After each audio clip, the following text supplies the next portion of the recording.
A Garda Civil sacou varias mochilas con documentación nos rexistros realizados nas sedes da empresa Acciona en Madrid e Bilbao.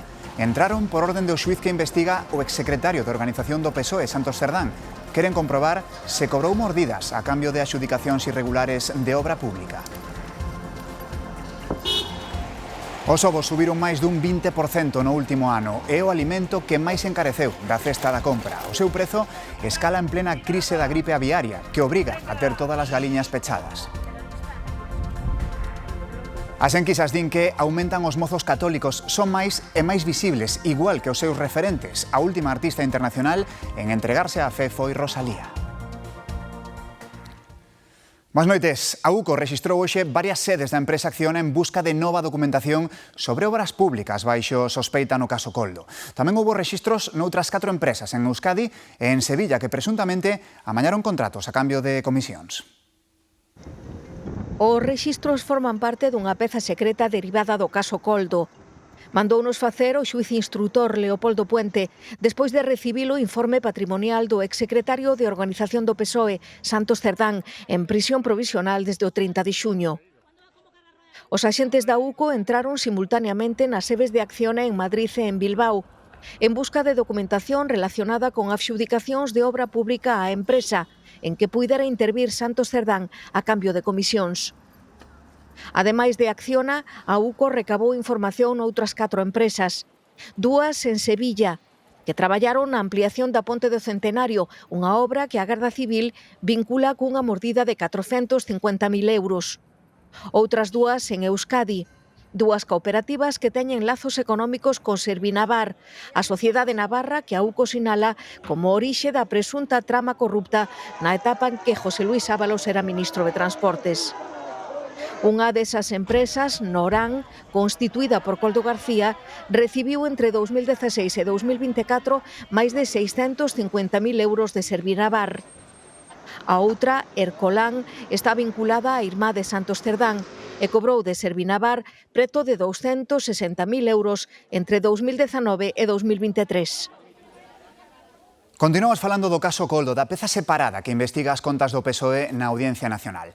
Logo de escoitar a declaración de 2 empregados de Ferraz sobre pagamentos en metálico, o Partido Socialista remitiulle un escrito ao xuíz sinalando que todos os seus pagos en efectivo están xustificados. La contabilidad del Partido Socialista es una contabilidad clara, transparente. Alegría pronúnciase así tras facerse pública a declaración do exxerente do PSOE no Tribunal Supremo. O xuíz interrogounos sobre os pagos en efectivo de dietas a cargos do partido como a José Luis Ábalos. Esto ya era así cuando yo llegué como gerente. Os políticos presentaban tíckets, pero non tiñan que demostrar o seu pago. Por iso o xuíz Puente pon en dúbida o sistema. Eso no es un sistema de control. Sí, y yo creo que han evolucionado hoy en día los sistemas de geocontrol. Tampouco estaba contenta co sistema Celia Rodríguez, a traballadora de Ferraz que tiña que entregar os sobres con cartos. No me gusta porque no veo lógico. Yo no tengo por qué tener dinero en el cajón que no es mío.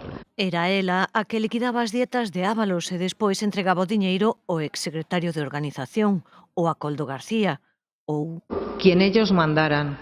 En todo caso, dixeron, non se pagaba con billetes de 500 euros. O xuíz enviou estas declaracións á Audiencia Nacional, onde xa se abriu unha peza separada para indagar nas contas do PSOE. Outro proceso xudicial que avanza é o aberto contra Íñigo Errejón. O xuíz ordena procesar o exlíder de Sumar pola presunta agresión sexual á actriz Elisa Muliano ano 2021.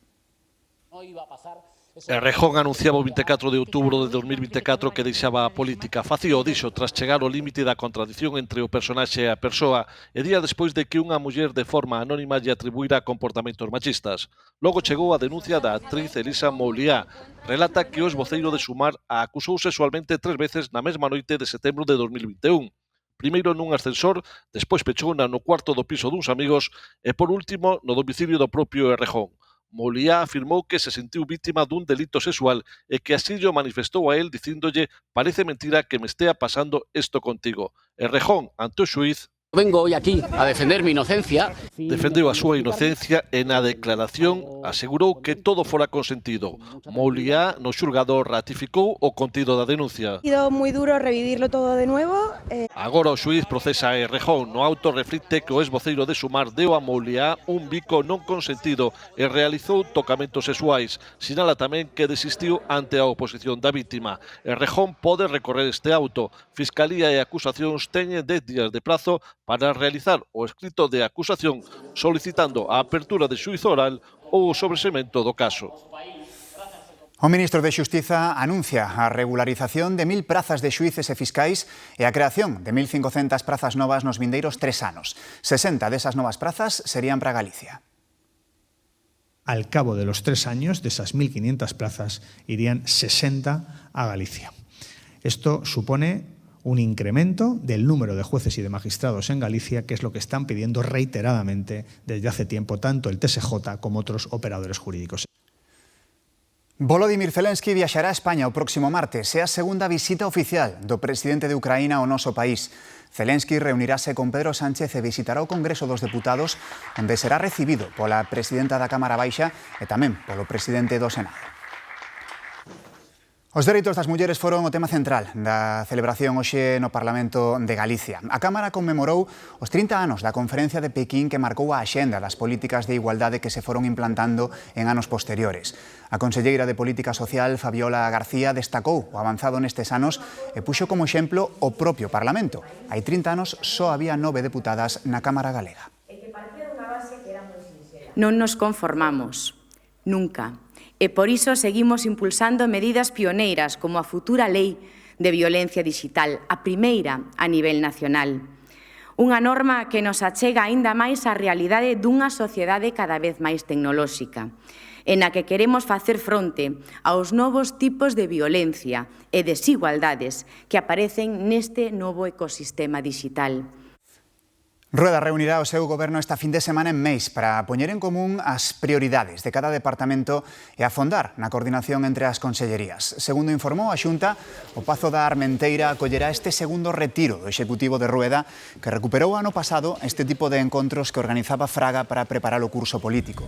Este retiro coincide co inicio da tramitación dos presupostos da Xunta que arranca o luns no Parlamento. Seguen subindo os prezos, seguro que o notaron. Tiran desa suba especialmente o transporte, a electricidade e varios produtos da cesta da compra. En outubro, a taxa do IPC acada o 3,1%. Hai un ano está, como ven, no 1,8%. Nesta curva poden observar esa evolución. En Galicia, en cambio, baixou a inflación o mes pasado en 2 décimas. Quedou no 2,7%. O que máis encareceu no último ano foron as taxas da recollida do lixo, dous produtos da cesta da compra, os ovos e o café. Pola contra, abaratáronse no último ano o aceite de oliva e o azucre. No caso do prezo dos ovos, todo apunta a que van seguir subindo co confinamento de todas as galiñas en España pola gripe aviaria. O noso é o terceiro país en volume de produción de ovos do conxunto da Unión. Producimos preto d'1 millón de toneladas ao ano, aproximadamente a sexta parte do total de ovos de toda Europa. Amplíase o peche de bateas pola toxina lipofílica. As últimas en paralizar a extracción foron as de Vigo, Andrea.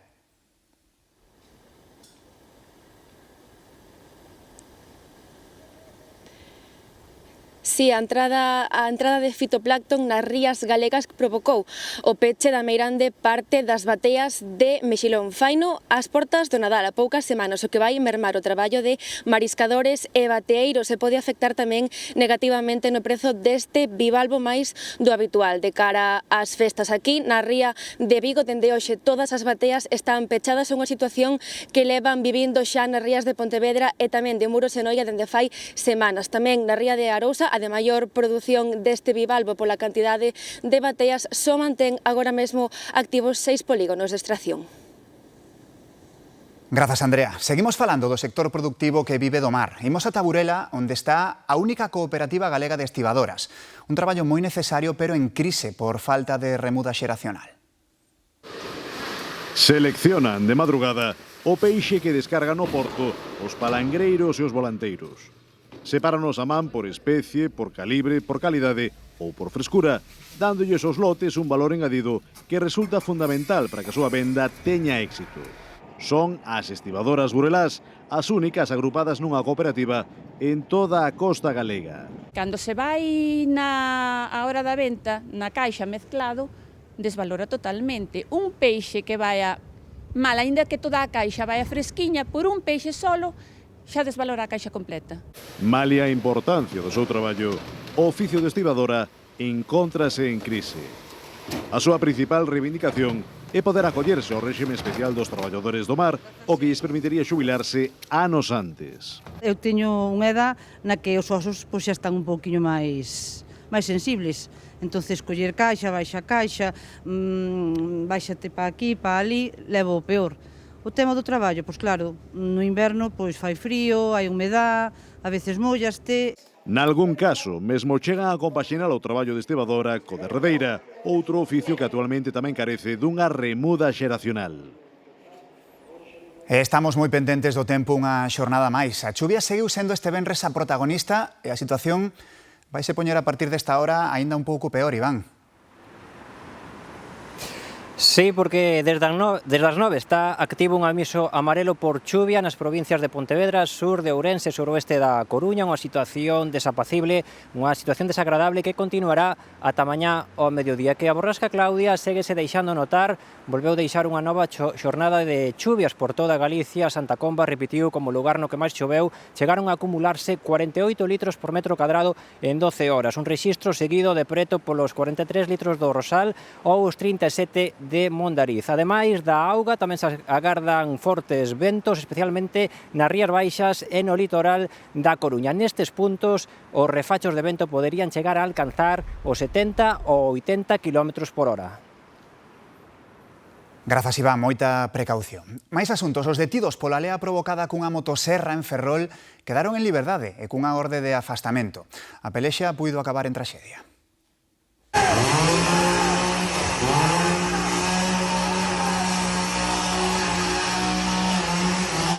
Sei que a viña quente da noite lanzouse motoserra en man contra un veciño que foi amigo e tamén é primo, netos de dous irmáns. Todo empezou de madrugada, por 20 euros. Iván ese fue a la casa de mi hermano a pedirle 20 euros, mi hermano claramente no se los dio, quitó una cantarilla, les estaba amenazando con los niños. Porque te calientan toda la noche llamándote audios y te van a quemar con tus hijos dentro de la casa y tienes que hacer algo. Cogió mi hermano por la mañana, fue a su casa con una motosierra, bajó con un rastrillo, Iván, y con 2 cuchillos. Malia os berros e as ameazas, Antonio e Iván evitaron chegar ás mans, pero era só o comezo da historia. Quedaba a segunda parte menos espectacular, pero máis violenta se cabe. As mulleres da familia de Antonio botáronse contra outro home e a policía tivo que intervir. Nos dieron una paliza a mí y a mi cuñada. De hecho, mi cuñada está ingresada a la residencia con 4 grapas, operada de la mano y todo el cuerpo, vamos, que no se puede ver. Y yo fui detenida por quitar una navaja a Iván. A muller de Antonio acabou no hospital operada de urxencia, confirman as imaxes. Tamén a irmá ten golpes por todo o corpo. La policía local se ensaya con 2 mujeres de 22 años, 2 niñas, y les rompe pero la cabeza con las porras de hierro. Hay vídeos. Considéranse vítimas dun abuso da policía local que prevén denunciar. De momento os denunciados son os implicados.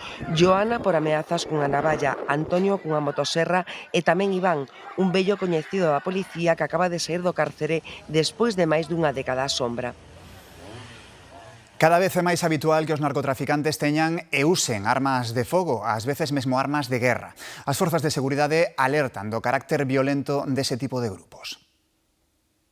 A entrada de novas organizacións criminais máis radicalizadas está mudando a loita contra o narcotráfico. As bandas de Latinoamérica únense agora a organizacións de Países Baixos e do leste de Europa cada vez máis violentas. Existe, como dice la ONU, una pandemia de cocaína, puesto que se han multiplicado los cultivos en Colombia y el envío de cocaína hacia Europa. Neste ano van 12 laboratorios de coca desartellados en España, narcopisos, narcosubmarinos. As forzas de seguridade constatan un cambio nos medios. La cooperación internacional, sobre todo en el ámbito de la Unión Europea, es absolutamente privilegiada. Tenemos una ley de enjuiciamiento criminal de más de 100 años, lenta, inoperativa. Dende a Fundación Galega contra o Narcotráfico reclaman medidas. Así como en Mamios se pudo conseguir 4 anos despois daquele congreso pois un principio legal moi importante que é a inversión da carga da proba, pois nosotros hoxe queremos que se faga o mismo coa multirreincidencia, cos narcopisos. Ante un escenario de cambios no narcotráfico internacional. Precisamente para frear o narcotráfico en América Latina, Estados Unidos lanzou unha operación militar contra unha narcolancha en mar aberto na que morreron 4 persoas. Desde o goberno din que o narcotráfico é unha ameaza directa para a seguridade nacional dos Estados Unidos. E tamén do exterior, varios mortos e feridos nun accidente de autobús no centro de Estocolmo. O bus de 2 plantas estrelouse contra unha marquesina levando por diante as persoas que estaban na rúa. Só o conductor ia a bordo. A policía, que xa o detivo, abriu un caso por homicidio involuntario. Os peóns que esta tarde se desprazaban polas ramplas mecánicas da Gran Vía de Vigo levaron un bo susto. Un coche esnafrouse contra a pantalla de protección da pasarela. No accidente viuse envolto outro vehículo. Nin os seus ocupantes, nin ningún viandante sufriron danos, aínda que o sinistro obrigou a interromper durante algúns minutos o tránsito nunha das arterias máis concorridas da cidade. E a poucos kilómetros de alí, en Mos, un camión incendiouse en plena AP9. Aconteceu no kilómetro 164, en dirección Vigo, e por causas que aínda se descoñecen. Os bombeiros do Porriño acudiron a apagar as lapas que provocaron unha mesta fumareda e obrigaron a cortar a circulación pola autoestrada ata as 6:30 da tarde, cando se puido reabrir un carril. O suceso non deixou feridos. E menos dunha hora máis tarde, outro vehículo ardía tamén en Mos. Desta volta aconteceu na A55, a autovía que une Vigo co Porriño. A pesar da espectacularidade da imaxe, tamén, neste caso, o condutor saíu ileso. As últimas enquisas entre a mocidade reflicten un aumento dos que se confesan católicos. Son máis e máis visibles. Viven a fe na intimidade, pero tamén de portas cara fora, na música que escoitan ou no contido que soben ás redes sociais. Tamén aumentan os referentes que presumen da súa relación con Deus. Rosalía, a última en facelo no seu disco Lux. ¿Quién pudiera venir de esta tierra y entrar en el cielo y volver a la tierra? Que entre la tierra y el cielo. Hai quen di que é unha moda, hai quen di que é unha necesidade antiga renovada por estes tempos de presa.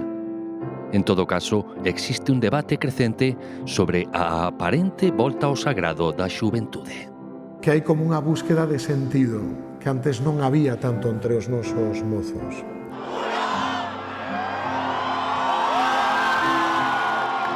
Nos últimos anos foron saindo famosos que expoñen públicamente a súa fe.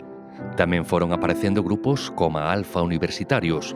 Ofrecen cea gratis, unha charla e despois cada mesa abre debate. E tratar temas como o sentido da vida, a fe, por que estou aquí. Esto pues ayuda a que se hagan preguntas que luego les pueden llevar a un lado o a otro.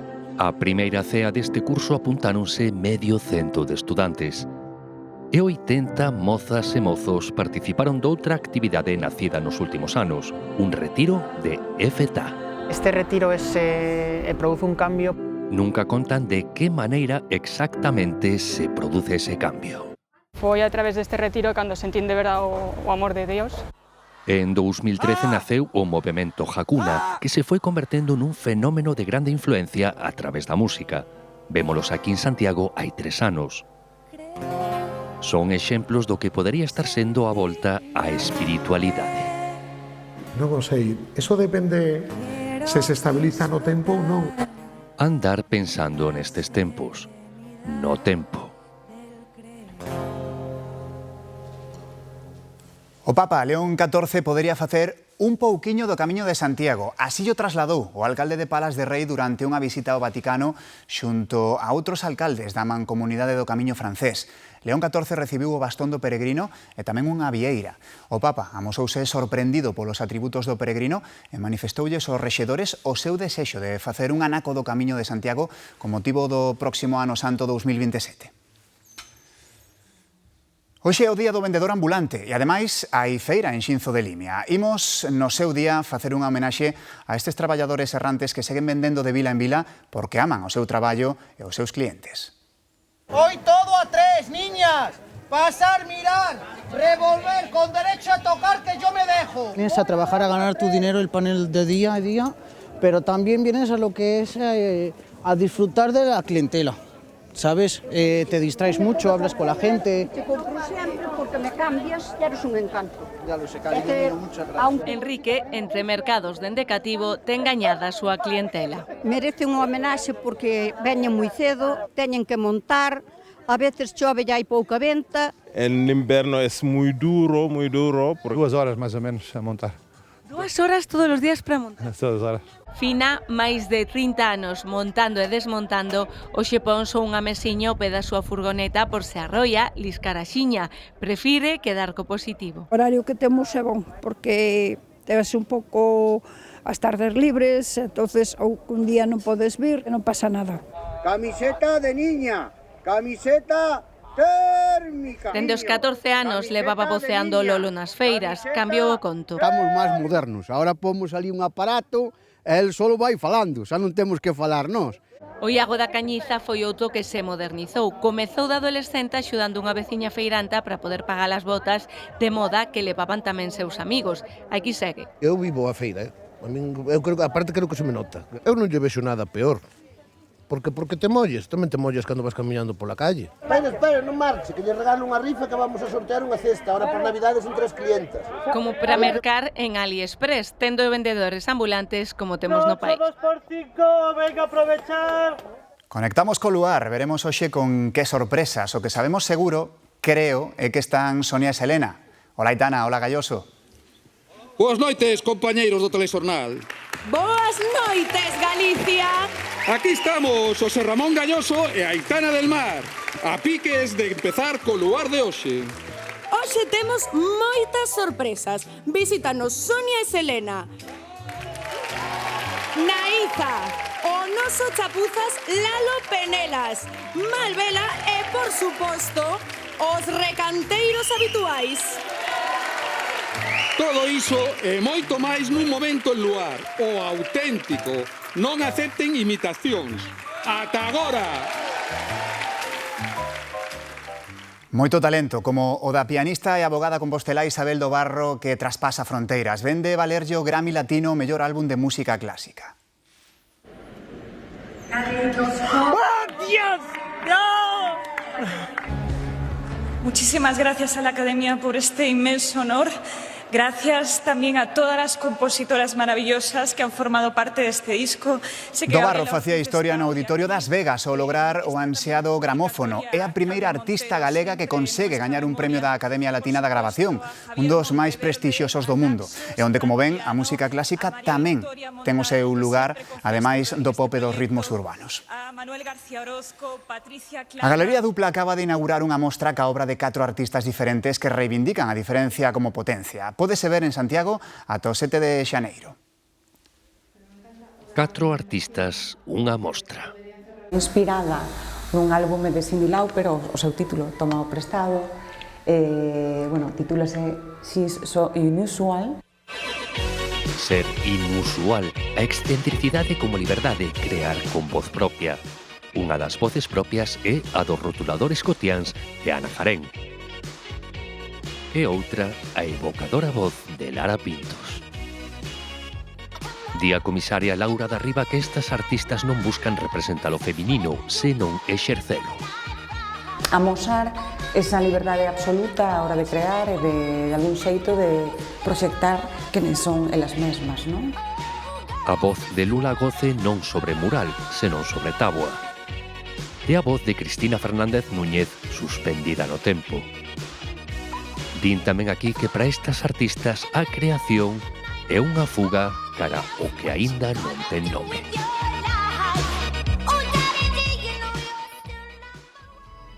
Durante séculos a pintura era así, o realismo, liñas ben definidas, e chegou a primeira gran ruptura, Francia, a mediados do século XIX, o impresionismo. Din que é descompoñer a imaxe a través da luz e das cores. O máis puro dos impresionistas foi Claude Monet, nacido fai hoxe 185 anos. Fálase deste movimento de vanguarda como a pintura feita fotografía. Monet fixo varias series que explican moi ben esa idea. Un mesmo lugar recollido en distintos momentos do día. Cambia a luz, permanece o sitio. É como ir distintos días e quitar unha foto. Rouen, Londres, Etretat. Non foi fácil para Monet liderar esta ruptura. Foi unha vanguarda incomprendida. Mesmo dicían que tiña problemas de vista e que por iso pintaba así.